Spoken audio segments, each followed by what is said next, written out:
Raise the rudders! Raise the sails! Raise the sails! Captain, an unidentified ship is approaching. Over. Roger.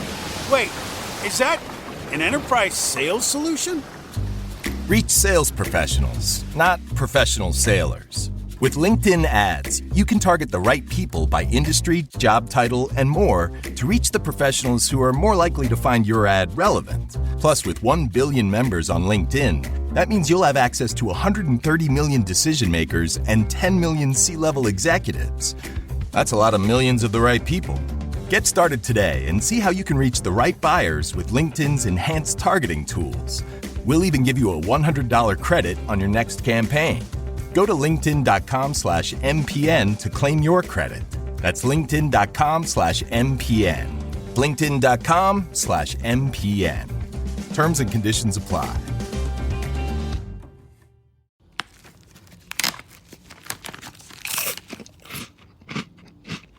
Uh-oh. The last cookie. You can get a new box of cookies in as fast as an hour with Walmart Express Delivery. Are you my guilty self-conscience? No, I'm the voice offering you promo code EXPRESS for free delivery on your first order. Hey, who ate my cookies? You mean, these cookies? Order now. Welcome to your Walmart. Promotion valid for first express delivery order. $50 minimum subject to availability. Restrictions apply.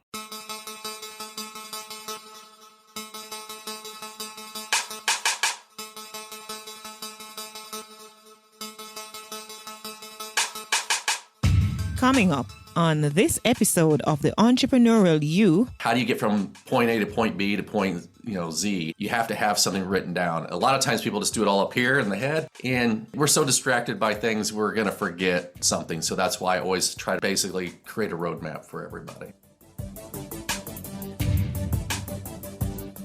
Best leaders I've ever run across is they'll admit, I don't understand this. Thanks for showing this to me. Or what else do I need to know?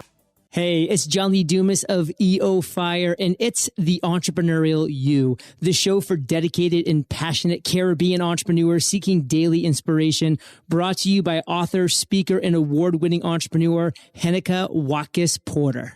You must be prepared to ignite. All right, my peak performers, welcome to another power-packed episode of the Entrepreneurial You, the podcast, of course, that delivers game-changing insights on business, leadership, and success. You know, if you're not new here, that I'm your host, Heneka Watkis-Porter, and today we're diving into the strategic side of business growth with a true expert. But of course, if you're visiting for the first time, then where have you been all this time? Anyways, I'm not going to judge. Glad to have you. All right, so joining us today is Mike Straza, a seasoned fractional COO CFO with over 2 decades of experience guiding businesses to new heights. Mm-hmm. He has a sharp eye for identifying the challenge holding companies back and a proven track record of turning things around with strategic planning and execution. If you ever wondered how to take your business from stagnation to sustainable success, this is the episode for you. And do you guys like my alliteration going on? I love it. So buckle up and get ready to gain practical, no-nonsense strategies to optimize operations, boost profitability, and scale with confidence right here on the Entrepreneurial You. Hey, Mike, welcome. Well, thank you for having me. I appreciate it. Awesome sauce. I'm so glad to have you. So let me just tell my peak performers a little more of our topic today, or just, get into it. Scaling smart. The fractional approach to business growth. And the backdrop for this is scaling a business isn't just about working harder. Mm-hmm. It's about working smart, as we always say, right? Many entrepreneurs, they hit growth ceiling, unsure of how to break through operational bottlenecks, financial roadblocks, and leadership challenges. And that's where a fractional COO/CFO comes in, offering high-level expertise without the full-time cost. So as we're going to sit down with Mike, who has spent, as you heard me saying, over 2 decades helping businesses streamline their operation. I know he's going to be dropping some gems on how to scale effectively, avoid some common pitfalls, and leverage fractional leadership to drive sustainable growth. Right, Mike? That's the plan, right? That's the plan. We're going to see what knowledge I can give to people. I'm always learning. That's the thing too, is no matter if it's 2+ decades of doing this, you can always learn something from anybody. And that's the great thing. These type of conversations are great learning tools for everyone. Absolutely. And so if we needed to break the ice, if you had to describe, and this is my icebreaker question to you, if you had to describe what you do as a fractional COO, CFO, using only 3 words, what would they be and why? Help others. Okay, so that's 2. Well, if I go beyond 2, I get to 3, and I'm going to go to 4. Help others in need. I don't know, but then that's 4. Okay, all right. Interesting that you mentioned Fuller when talking about fractional. The irony. Give you a fraction of the answer. Yeah, right? So let's start diving off at understanding the fractional leadership model. So for those that are unfamiliar with the term, what exactly is a fractional COO and a CFO? And how does it differ from a full-time executive? Well, over the years, the reason it's become very popular, the fractional CFO, COO, all the different C-level people, there's the fractional of the time. So what that does for companies is for startups or for companies that are still kind of growing and trying to find themselves to where they are financially is you get the expertise, but at the fraction of the cost, because they're not working with you the whole time. Not every day they're with you. They're giving you advice. They're giving you some examples, getting you on the direction you want. And then from there, decide when is it appropriate for that fractional person. That person could be me, that goes for many, many months. And then down the line, there's we need someone full time because we have so much we're trying to accomplish. But I still think you can get a lot of value out of somebody that's only there fractionally. The CEO is able to do all the things they want to do, the vision, the moving, whatever they're trying to accomplish. But then the fractional CFO, COO comes in and say, okay, here's what you need to do for operations. Here's how you can handle or manage your finances so you can grow, so you can scale. So are there particular industries or business sizes where this model you find works best? I haven't run across that because I guess it all depends. When people always ask, is a small business, small, medium-sized business, large business? I've worked from groups of, let's say, $1 million revenue up to 50 million. So that's probably considered a small, medium business. For some of us, that'd be a very good sized business if we had that for revenue on a regular basis. But a lot of it is, it doesn't matter necessarily how many employees you have, because you could have a lot of employees and not much revenue, or vice versa, where you have a lot of revenue. So that part of the number doesn't matter. Type of industry, I've worked in all industries, healthcare, tech, just you name it, I've done it. I've been in the food area. So I've been doing that. What it comes down to, the basic principles is just, is it people? Is it money? Is it processes? I take all of those things and try to make sure, how do we make processes work for the people that are there currently or the future employees, and trying to figure out how it best works, and then how do you take a product or an idea and continue to grow it to where it's sustaining and you are doing what the CEO wants to do, what the company that has its mission. So what are some signs or indicators that perhaps a business might need some fractional leadership? A lot of times is when I've come in, people are like, I want to have you come in and just kind of do an analysis on our processes. And then as I'm walking through that, I can see where things are not being communicated. So a lot of times is you see communication breakdowns from all different departments, all different people. And then from there, you look at that and you look at the finances and you're like, okay, we can see why the processes are not working because the finances aren't working. The finances aren't working, so the processes can't. So you kind of look. I have always had a kind of an intake where I understand what they're doing. They kind of do this intake packet from me and say, okay, here are the things we do. This is what we think we're doing. And then I interview the different people in their organization. I interview the CEO, I interview different staff members and hear what they're doing and what they are thinking is happening. And a lot of times it comes to a communication breakdown. And then I try to build that communication, and then I look at their finances, because if you have communication breakdown, you usually have finance breakdown. So that's where I kind of come in and basically rearrange and help them reorganize their company. All right, so as we talk about breakdown, it's a nice way to segue into diagnosing some business challenges and creating the solution. So based on research, you specialize in identifying those hidden challenges that hinder growth. What are some of the most common roadblocks you find businesses hindering their progress? A lot of what hinders people's progress is, it depends let's say if you're making a product itself, how are you getting it to distribution? How are you starting from the beginning to the end? There's so many steps to get something produced or created. So taking a look at all those steps through that process and trying to figure out, how does that work? Is it working correctly? And again, I don't have to be an expert in a certain thing that someone makes, a certain widget, if you want to call it. I don't need to know the intricacies of it. I just need to know, how do you communicate how it's being built? What is the cost to do that? And is it something viable long term? And that's kind of how I look at things, is look at it as, what are you trying to accomplish? And then how long will it take to do that? And then in the future, is this something that's sustainable long term, or do you have to continue to build something differently so competition or other things don't bog you down and then you're out of business? So my goal is to always look at the bigger picture of like, where do you want to accomplish here? And I'm kind of jumping around a little bit. I apologize. Is like, one of the big things I ask an owner or CEO is like, what is your purpose of this business? Are you to make money? Which everyone loves to make money, I'm sure, to provide employment, to sell it to somebody else for a bigger price. So yeah, you're making money, but you're doing it. What is your intentions of this organization? And a lot of times they can tell you pretty quickly. You can tell right away if they're, telling you where you think they're going. You can tell by the way that's structured that they have no intentions of growing this business. They just want to sell it and make money and move on.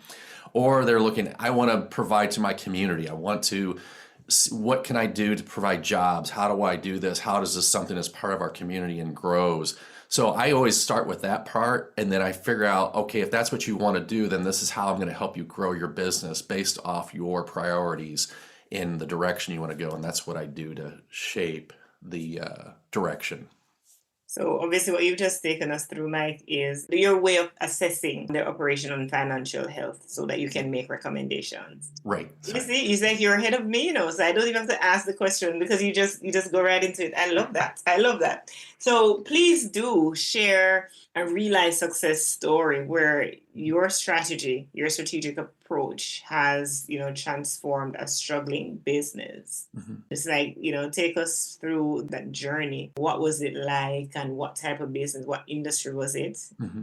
One of the companies that I've worked with in the past is a technology company. They were growing rapidly, 20, 30% a year. And they were having they had to continue to hire and hire more people. But the problem is the amount of resources it required for them to continue to do what they're doing was getting so great, and the money coming in wasn't coming in fast enough. So they're burning through money faster than they could get it. So I looked at it as, how is the approach of looking at that and saying, okay, is the process of how you get clients, is that the correct way? Should you tell certain clients, you know what, this is not for us? You go back to the client and saying, hey, this is a great relationship, but it's just not going to work. So that's some of the problem, is just because someone can write you a check and say, hey, we want you to do this for us, this company, this technology company, they were not the person that they were basically working with on their technology. Was like, well, our terms are 90 plus days. We won't pay 90 plus days out, but we want this, and this done. Well, this company I was working with is like, you can't do that long term, because you're becoming a bank for this company that you're doing work for, and they're not interested in paying you right away. So then you're kind of stuck trying to figure out how to do that. So one of the things I advised them to do was to actually give their notice and say, hey, we're done here. We're going to move on to something else, which in turn able them to help other clients in this area to be better. The return on money was better. The turnaround on things was better. The communication was better. But the first part was, you're going to turn down a client that's offering you $2 million in a contract to do XYZ for them. And you're going to tell them that you no longer want to do that. And that's hard for a company that's growing so fast. Like, oh my gosh, why would you give that up? Well, by giving that up, they were able to increase their revenue and their size of their company exponentially in the following years. So they actually tripled what their revenue was in about 2 years, because they got rid of a client that was not going to be beneficial for them or their staff. Their staff was never going to, they were suffering too. So I looked at the whole picture of, besides the owner what is the staff, how are they able to do this? And it was not something that was a wise thing. So it made them diversify their company more. So that was one of the things I helped them with, is diversifying their company. Their revenue stream became bigger because they got rid of something that was not going to be beneficial long term. So those are the things that are hard to convince owners and CEOs of to do that, because nothing like saying, hey, stop taking money from this group. I'm listening and to hope this. for the best. Yeah, I'm listening to this, Mike. I'm like, this is hard even to listen to. You know what I mean? Mm-hmm. Yeah. All right. Well, yeah, good on them, because you're making the decision for the long term, not necessarily for, the short and even medium term. So that's excellent. Let's go into now talking about some strategies for sustainable growth. So what are the key elements of an effective growth strategy? What should it look like? Something key to it is a lot of people, I try to have them go through a strategic plan. It's like, what are they trying to build? It's like, we all have an idea. We can write it down, put it on a dry erase board, or however you want to, communicate. And it's like, here are the things we want to do for growth. And the plan is more of, what are the 3 things you want to do in the next couple of years? And let's focus on those 3. There's other things that need to be taken care of, yes, but what are you trying to do? If it's growth, is it a revenue growth? Is it you want to expand beyond where you're at? So if you in a state, Illinois, I'm in Illinois. So if someone says, hey, I want to grow outside of Illinois, I want to go to the other 50 states or wherever you want to go. Great, let's talk about that. What does that take? Here are all the things that they're going to take you to do that, and then trying to say, okay, that's what we're going to focus. We're not going to focus in all 50 states. We're going to focus on 2 more states. We're going to slowly grow, and then try to understand, what does that mean? What is your ultimate goal? Is like, you have this future goal, let's say we want to be international, but let's start expanding to where it's more reasonable. So the strategic plan is basically looking at their mission and vision of their company, expanding on that and say, well, how do we effectively do this? How do we do the next step? And that's where I walk through that strategic plan with them, walk through the next 3 big goals that they want. And it's like, then lay those goals out and say, this is what we're going to do. This person's going to do this person's going to do this, and this is how we're all going to make this company the way you want it. And so, yeah, it's basically drawing a roadmap. So it's like, how do you get from point A to point B to point Z? You have to have something written down. A lot of times people just do it all up here in the head, and we're so distracted by things, we're going to forget something. So that's why I always try to basically create a roadmap for everybody. Yeah, and I'm taking all this roadmap is driven by data, right? Not just a gut feeling or intuition. Yeah. And gut feeling is always good. I do a lot of stuff based off gut, based off experience. But then sometimes I was talking to a client today about when they're talking about negotiations or other things that they're working on right now. It's like, you got to have facts. Here's what's in the contract. Here's what you need to do. So then if someone's like, well, you're just basing off feelings, or you don't like me, or this or that. No, here's where this thing is going, and here's the basis off of it. We're using actual numbers, actual facts, actual things that fit to your company. And you have to figure out what those metrics are, and making sure that you're using the right metrics to tell people, this is why I came to this. This is why we're going this way. And I think that's the important key thing too, is to always make sure you're, again, going back to communication. You want to communicate to the people who work with you and have them have an understanding of what you're trying to do, and make sure you're very clear and concise about your words, so they understand. They're like, yeah, I want to get behind this, or no, I want to go do another company. This is not what I want to do. But don't dodge, don't try to, tell a story and not be the real story that they need to hear. Mm-hmm. Interesting that you say that. And I just said, when I spoke almost against gut and intuition, I said it provocatively because just last week I had a guest who were talking about the very same thing. And it was interesting to hear. I told him that a male entrepreneur is talking about, intuition and the gut, because usually I know, without any scientific data really, it's generally the women who are more intuitive and more would, be openly admit to, depending on the gut sometimes. Yeah. Yeah. No, I love working with a variety of people, and working with women and female, and it's always a mixture, because I feel like sometimes I get more of a straight answer from a female. It's like they have a gut feeling, they have this, and they're just straightforward and like, here it is. Mm-hmm. I love that. It's like, I don't have to second guess. I don't have to wonder. There's like, here's what they think and feel.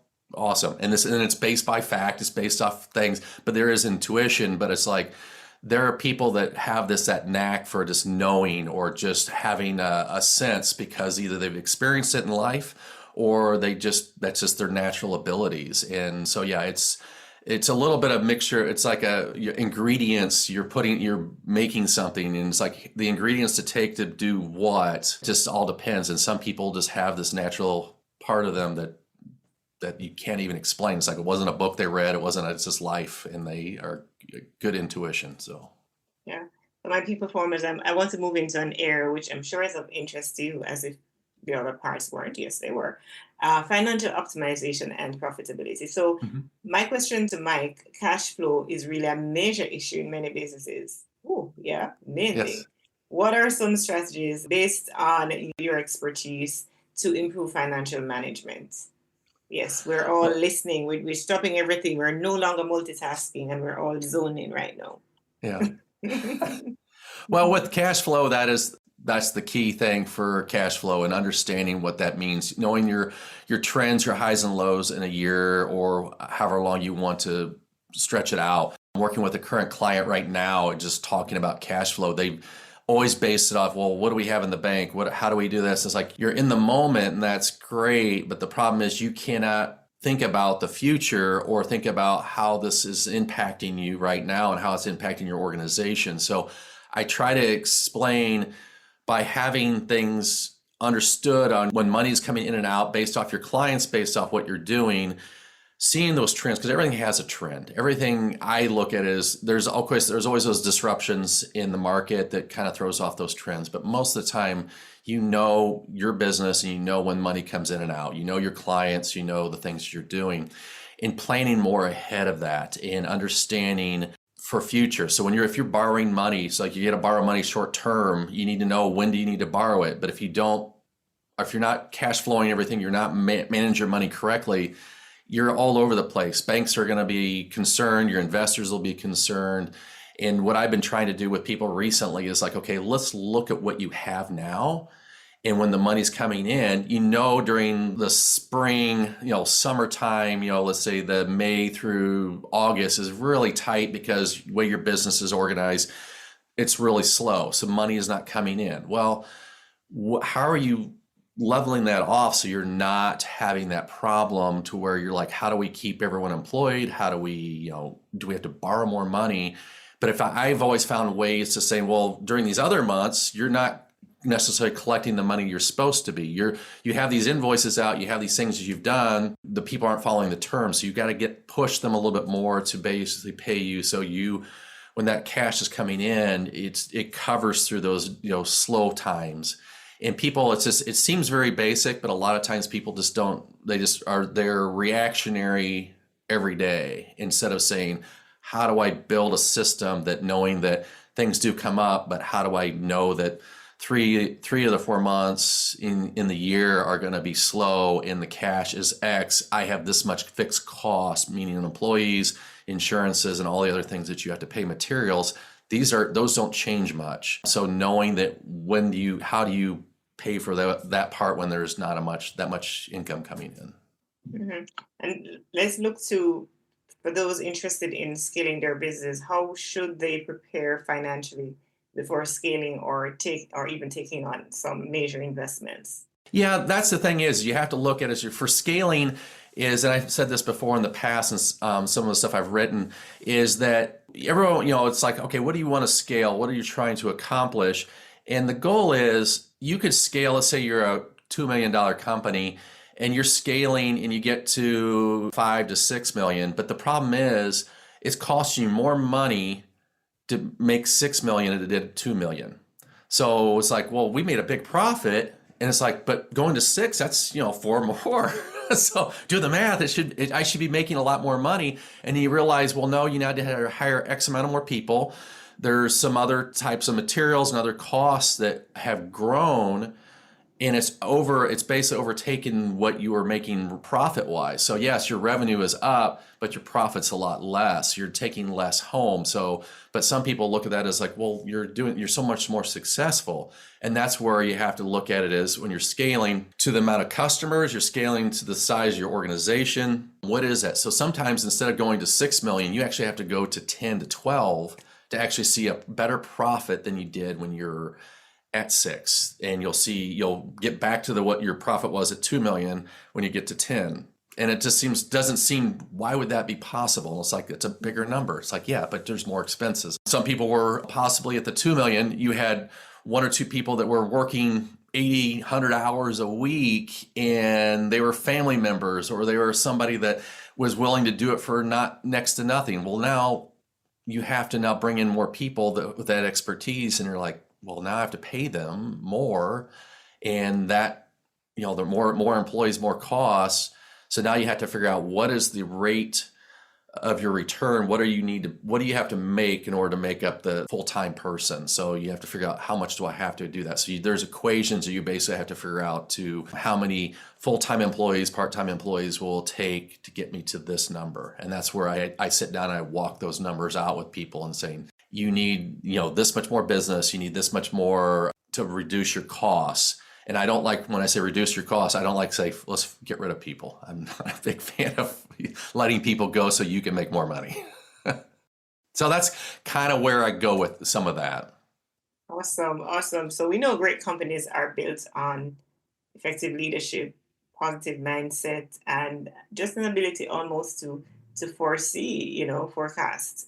So let's move into some of those. The community connection segment is coming up by People Performance. But before we do, let me just get from Mike a little more. So what qualities do successful business leaders need to develop to scale their companies effectively? What are those qualities that sometimes are often missing, but they need to develop that in order to have the success that they want?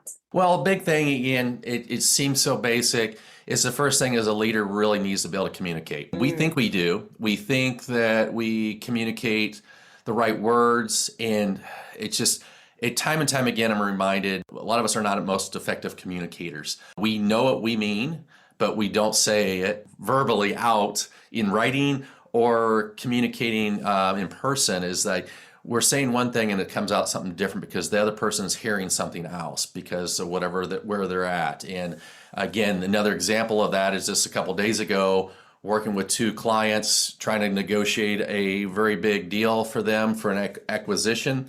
And we're in the legal side of the world of contracts and all that. And it's like both sides are reading this and they're like, I don't want this. I don't want this. And it's like, no, that's not what they're saying. But the way it's said in words from the legal team, it looks very like I don't appreciate that. It seems like they're being a little harsh, or they're saying something I don't agree with.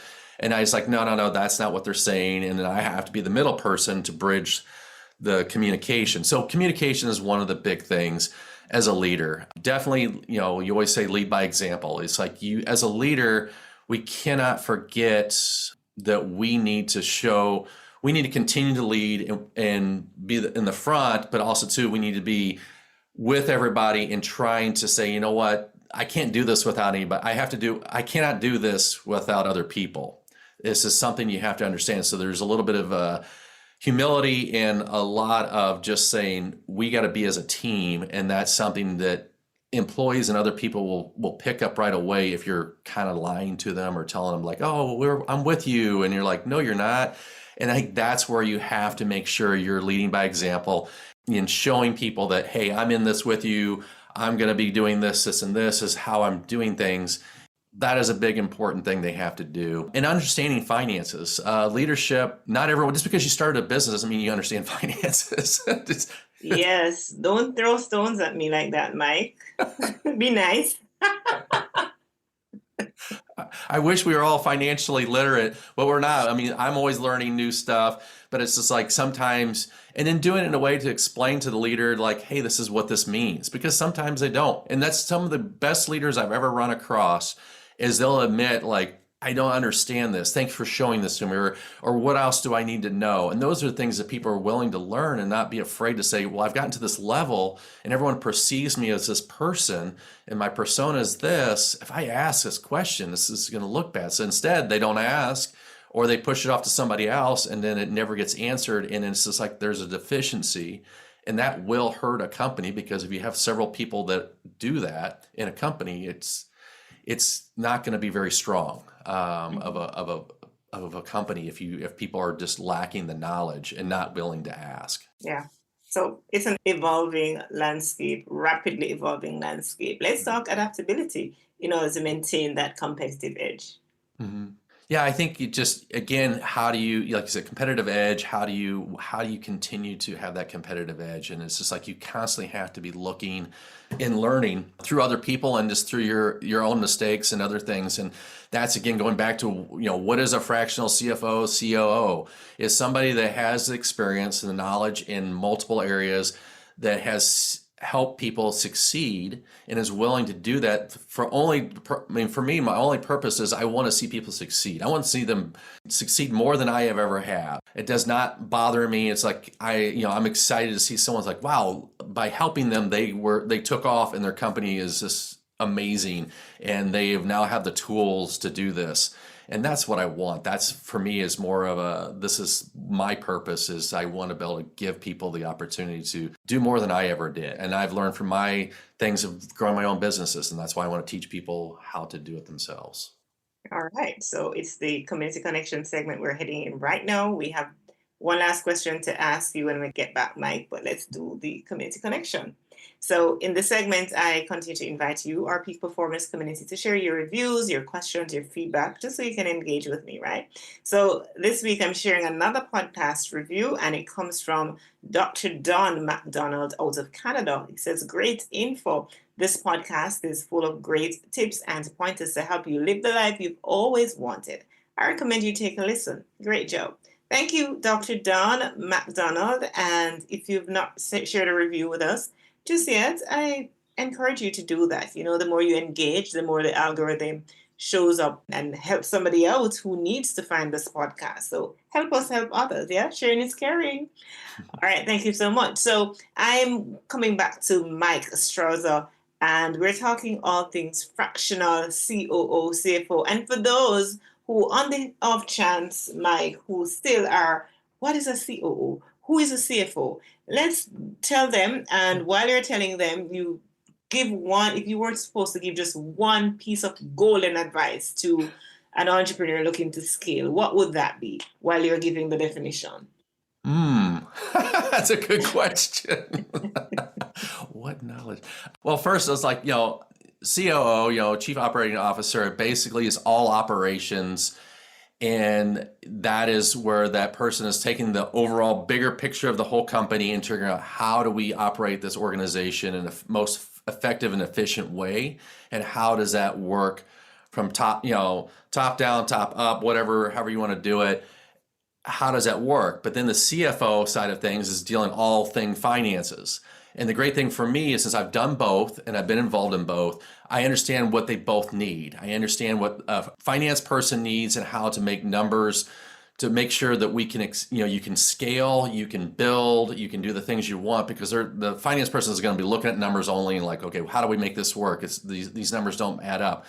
But also knowing operations, how does that operations need to run in order for the finances to work? They both need to go together. They both have to work in tandem, or it's never going to work. You could have a strong operations but a horrible finance, or vice versa, and it'd be a broken system. So your question was, from that, giving you definitions of those two, but then that golden piece of advice for entrepreneurs looking to scale. Ooh, that's the toughest question. Again, understanding the roles and understanding when it's time to bring in a CFO and a COO is the key thing. With today's technology and stuff like that, you can do a lot of things with, like, well, I'll just look this up, or I'll just type in, what do I do here? Look up YouTube or do ChatGPT and all that. And it's like, well, how do I do this? And it's like, it gives you something that they come up with, but it's saying, again, how are you working with people in trying to make that happen? How do you make that reality? All that being said, I think it's just more of learning from other people and executing your plan and staying with your plan, no matter how tough it gets. For finances and operations, there's going to be times that you're going to have to push through. And there's no YouTube or other thing that's going to tell you how to do that. And it's more of the will inside of you that is going to make that happen. Awesome. That's golden enough. Thank you very much. How might our community get in touch with you, Mike? If I have a website, you can find me on LinkedIn, of course. You'll find me under Michael Straza or Consult Straza or Straza Consulting on LinkedIn. And then you can also find me on Straza Consulting or consultstraza.com is the other place where you can see a lot of my articles. I have a lot of blog posts where I put out some thoughts on just scaling and all these different things, operational, financial things I put out there. And those are the two biggest things, LinkedIn and my website. I put a lot of content out there just for people to digest and just like, hey, I'm looking for this. And then there's a contact me section where you can send me a message and say, hey, I'd like to talk more about this area. Awesome. Thank you. Thank you, Mike. Well, thank you. I appreciate you having me on. Awesome sauce. My pleasure. Now let's move into what's trending. Trending now. Businesses worldwide are increasingly turning to fractional executives as a cost-effective way to access top-tier leadership. According to a 2023 survey by the Fractional Executive Network, nearly 65% of small to mid-sized companies have either hired or are considering hiring a fractional C-suite leader to optimize operations and financial performance. This shift is driven by the rising need for specialized expertise without the long-term commitment of a full-time executive. With the gig economy and remote work expanding, fractional leadership is becoming a strategic advantage for companies looking to scale smartly while maintaining financial flexibility. And that's what's trending now. All right, we've had a masterclass on strategic growth and financial optimization. Mike has truly broken down the power of fractional leadership and how it can transform businesses from the inside out. If you're a business owner looking to scale smartly, I pray, I ask, I beseech, take these insights to heart, because sustainable success isn't just about working harder. It is about making the right moves. Thank you. Thank you so much for tuning in to the Entrepreneurial You podcast. And if you found value in this episode, be sure to share it, leave a review, and stay connected for more high impact conversations. So I encourage you to do that. But I also want to encourage you to also visit my website, HenekaWatkis-Porter.com, and go to the Grace to Grow tab. There's so much that we're doing there for women. It's Grace to Grow is my social enterprise where I mentor with my team women over a 3-month period. They don't pay a cent. They don't pay a red cent, as we say in Jamaica. And we empower them in all different areas, financial, responsibility, financial education. We go through entrepreneurship training, parenting, all of these lovely areas. We have a lovely team of advisors from all over the world, literally from all over the world, and even our volunteers from all over the world who come together to make what we do possible. So go check it out and you'll be hearing more of that. There's just so much I have to share. I also want to share about my conference cruise called Leadership. If you want to learn more about Leadership, that's sailing from Fort Lauderdale to the Bahamas in November, then send me a message, okay? You can reach out to me on social media or via my website, and I'll get right back to you, okay? All right, so my last thing that I do here is my affirmation, and I'm encouraging you to affirm with me today. I'm building a business that thrives on strategy, efficiency, and smart decision making. Every challenge is an opportunity, and I am equipped to scale with confidence and success. Do take care. Also, thanks to our sponsors, the Jamaica Stock Exchange, and of course, HenekaWatkis-Porter.com.